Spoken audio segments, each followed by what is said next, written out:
औज़ुबिल्लाहि मिनश्शैतानिर्रजीम बिस्मिल्लाहिर्रहमानिर्रहीम इन्नल्लाह यामुरु बिल अदली वल एहसान। बेशक अल्लाह हुक्म देता है इंसाफ करने का और एहसान करने का।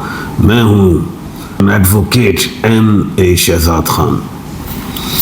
हमारे मुल्क पाकिस्तान में 26वीं तरमीम के बाद आपने देखा कि जस्टिस साहिबान भी बढ़े और हमारे यानी कि आईनी अदालत भी बनी, आईनी बेंच भी बना, और ये भी देखा कि जस्टिस साहिबान की तादाद भी बढ़ी, क्योंकि पाकिस्तान में केसेस भी बहुत ज़्यादा हैं। ज़्यादा जस्टिस साहिबान हो, ये तो अच्छी बात है। जस्टिस साहिबान के बढ़ने से ये भी होता है कि अदारा भी मजबूत होगा, दीवारें भी मजबूत होगी। कहाँ 17 जस्टिस साहिबान थे, आज कितनी तादाद है, माशाल्लाह, नो डाउट। हमारे मुल्क पाकिस्तान में जो है हाई कोर्ट के जस्टिस साहिबान कैसे अपॉइंट होते हैं, नामजद होते हैं। गो के अगर हम गौर करें कि ऑनरेबल जस्टिस जमाल खान मंदोखेल की सरबराही में जो था कमेटी बनाकर सुप्रीम कोर्ट की वेबसाइट पे भी डाल दिया गया और जनरल पब्लिक को इन्विटेशन भी दी, राय भी मांगी, सारा कुछ। लेकिन मैंने एक बात की, जब राय मांगी तो मैंने एक बात ये भी की थी कि मेरी राय में जो सीनियर्स जो है इस रूल को चेंज करें। कौन से रूल 10 को, यानी कि रूल्स 10 को में जो लिखा है कि हाई कोर्ट के जजेस को जो नाम दिए जाएंगे वो मेंबर कमीशन देंगे, और मेरी राय में कि इस रूल को चेंज करना चाहिए। एग्ज़ाम होना चाहिए, टेस्ट होने चाहिए, इंटरव्यूज़ होने चाहिए एक जस्टिस साहिबान को यानी कि अपॉइंट करने के लिए, और तमाम पाकिस्तान के वकला को मुआक्का देना चाहिए, मुआक्के कि वो सारे हैं जो एग्ज़ाम देना चाहते हैं। देखिए CSS का एग्ज़ाम देता है, आपको पता है कि उसमें एग्ज़ाम होने के बाद मुकाबले का इम्तिहान होता है पूरे पाकिस्तान से। अब यह हाई कोर्ट के लिए जो भी हाई कोर्ट का है, अगर सिंध हाई कोर्ट है तो सिंध के हाई कोर्ट के वाले जो हैं वो एग्ज़ाम दे, जो लाहौर हाई कोर्ट वाले वो एग्ज़ाम दे, उसके हवाले से बलूचिस्तान वाले जो है कोयटा हाई कोर्ट के बलूचिस्तान वाले दें, KPK वाले जो हैं पेशावर के हवाले से KPK वकला हजरात दें, लेकिन क्राइटेरिया होना चाहिए।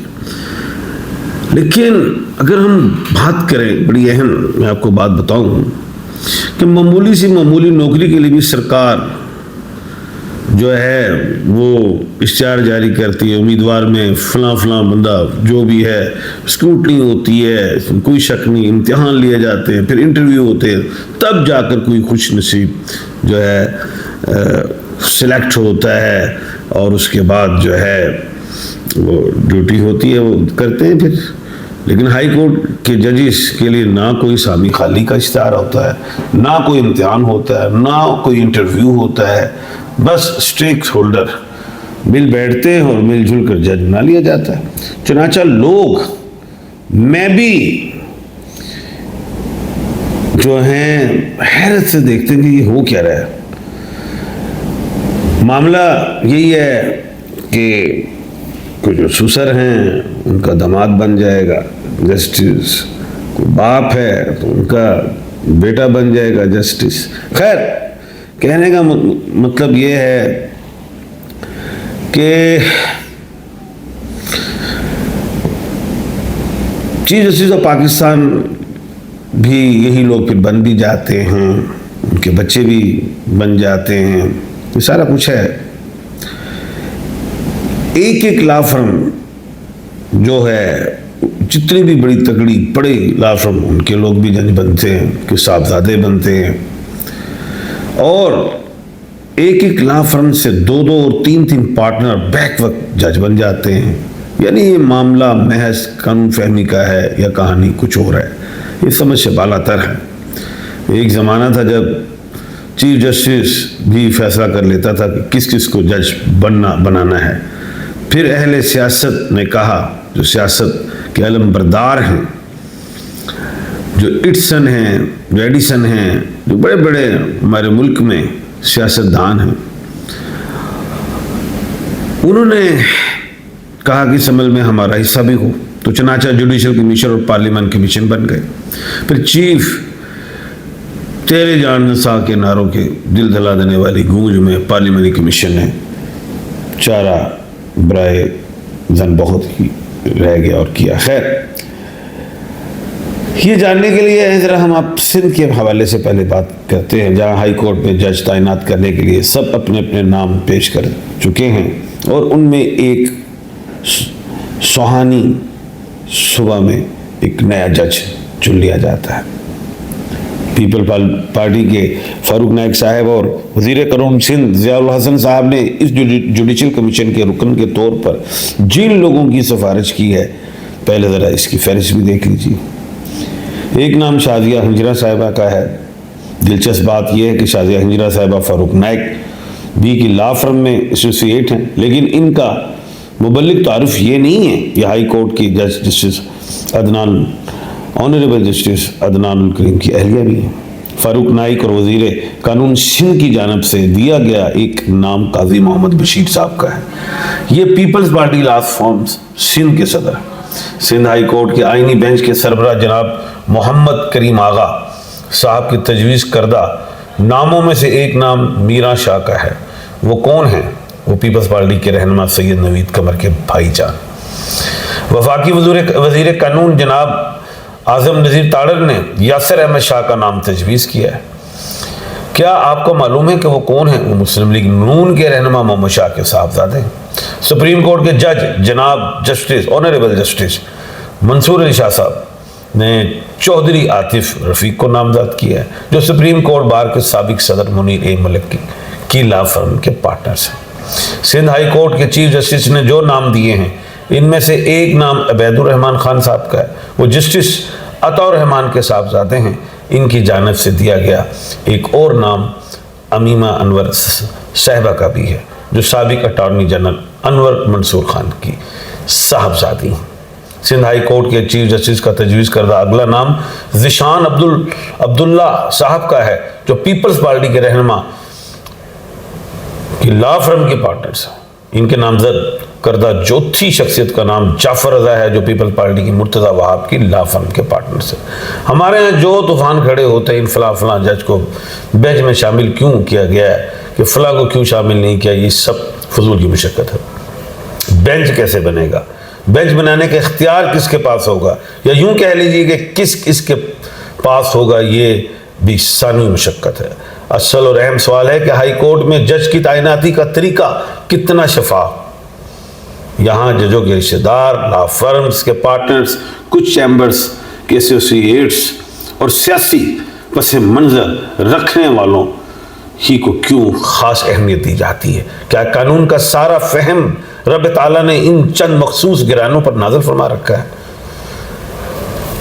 क्या सियासतदानों के बच्चे भी सियासतदान बनेंगे? क्या यही सियासतदान जो हैं इन्होंने ही बेड़ा उठाया हुआ है? क्या यही कुल है? और क्या जो हमारी जुडिशरी में जो मामला है यही कुल है? क्या अवाम का कोई हक नहीं है? ये 24 करोड़ अवाम में बेशुमार वकला हैं, लाखों की तादाद में, जिनके पास कोई सिफारिश नहीं, जो रात की तारीखी में जब सब सो रहे होते हैं किताबें पढ़ रहे होते। क्या उनका कोई हिस्सा नहीं? क्यों नहीं एग्जाम लेते? क्यों एग्जाम से डरते हैं? क्या उनके पास काबिलियत नहीं है? कहा था कि जनाब सुप्रीम कोर्ट के ज़ेरे साया एग्जाम करवाया जाए। सुप्रीम कोर्ट के जो जस्टिस साहबान हैं उनके ज़ेरे साया, नहीं तो रिटायर्ड जस्टिस साहबान के ज़ेरे साया, हाई कोर्ट के जस्टिस साहबान के ज़ेरे साया, रिटायर्ड जस्टिस साहबान के ज़ेरे साया एग्जाम लिया जाए। क्यों डरते हैं? दादा पोता लॉ फर्म चल रही हैं, बाप दादा पोता पोता पर पोता सब चल रही हैं, बहन भाई फला फर्म चल रही है, एक ट्रेल चली आ रही है। हम इस चीज का, मैं नहीं कहता कि ट्रेल नहीं होनी चाहिए, ये तो प्रोफेशन ही बड़ा कमाल का है। ये तो प्रोफेशन ही हमारे कायद का है, हमारे कायद हजरत कायद आजम मोहम्मद अली जिन्ना का है, ये तो प्रोफेशन ही। हमारे शायर मशरिक हजरत डॉक्टर अल्लामा इकबाल रहमतुल्लाह अलैह का है, इसमें कोई शक नहीं। मैं ये नहीं कहता कि ट्रेल नहीं चलनी चाहिए, काबिलियत के साथ चले, सारे आए, पूरा खानदान जस्टिस बन जाए, इसमें कोई मुझे इतराज नहीं। इम्तिहान लिया जाए, एक छोटे से कलर का इम्तिहान होता है, इश्तिहार आते हैं, अखबारात आती हैं, स्क्रूटनी होती है, इंटरव्यूज होते हैं, चक्कर लगाते हैं। नौकरी जब आती है, एक नौकरी के लिए हजारों पीछे लाइंस लगी होती हैं, एग्जाम दिए जाते हैं, बड़े बड़े कमरों में एग्जामिनेशन हॉल में बैठा जाता है, पेपर चेक होते हैं, लिस्टें लगती हैं। जहां कोई इश्तिहार नहीं, कुछ नहीं, काबुल वुकला कहां जाएंगे? मैं यही कहूंगा, मैं किसी को नहीं कह रहा कुछ, मैं तमाम अदारों की बात करता हूं। तमाम अदारों में भी, अगर हम आप अपनी पाक आर्मी के अदारे को भी मैं देखूं, एग्जाम होते हैं, इंटरव्यूज होते हैं, एयरफोर्स में एग्जाम होते हैं, इंटरव्यूज होते हैं, नेवी में एग्जाम होते हैं, इंटरव्यूज होते हैं। कहीं भी जाएं, वापडा में, किसी भी महकमे में जाएं, एग्जाम, इंटरव्यूज। लेकिन हाई कोर्ट में एग्जाम्स नहीं हुए, इंटरव्यूज नहीं है। काबिल एहतराम है मेरे तमाम जस्टिस साहिबान, बेशुमार मेरे भी अपने भाईजान होंगे जस्टिस साहिबान, सब हैं, सबकी इज्जत करता हूं। मैं तो उनसे इल्तिजा करता हूं कि जो नए आने वाले जस्टिस साहिबान हैं, उनमें से उन वुकला हजरात को तरजीह दें, एग्जाम लें। वो रात दिन काम करने वाले लोग होंगे जिन्होंने रात दिन काम किया है, उनकी शोहरत को चेक किया जाए, उनकी मार्केट में जमाने में शोहरत क्या है, उन्होंने कितने केस लड़े हैं हाई कोर्ट में, कितने सुप्रीम कोर्ट में लड़े हैं, और प्रोफेशनल्स हैं कि नहीं है, ये घूमते ही हैं। जरूरी है इसमें जो काबिल तरीन लोग हैं वो फिर नहीं आ सकते, फिर सियासत का बाजार चमका रहेगा, फिर सिफारिशों के बाजार चमके रहेंगे, फिर लोग ना उम्मीद होंगे। खैर, मैंने कहा कि फिर यही है कि जब राय मांगी, वेबसाइट पर राय आई, पूरी कौम के हवाले से पूछा गया, वकला हजरात से पूछा गया, तो जनाब मैं यही कहूँगा कि मेरी राय के मुताबिक एग्ज़ाम होने चाहिए और अखबार इश्तिहार होना चाहिए, एग्ज़ाम होना चाहिए, इंटरव्यू होना चाहिए, सख्त तरीन एग्ज़ाम हो, सख्त तरीन इंटरव्यू हो, क्योंकि तो वो वकला तो काबिल तरीन होंगे, क्योंकि उन्होंने तो सुप्रीम कोर्ट में भी प्रैक्टिस की होगी और उन्होंने हाई कोर्ट में भी प्रैक्टिस की होगी, तो एग्जाम जरूरी है। कहा सुना गलती माफ कीजिएगा, लेकिन मैं तनकीद भी नहीं कर रहा, लेकिन एक राय का इजहार किया है। अपना और अपने इर्द गिर्द के लोगों का ख्याल रखिएगा। मुझे दीजिए इजाजत। अल्लाह हाफिज।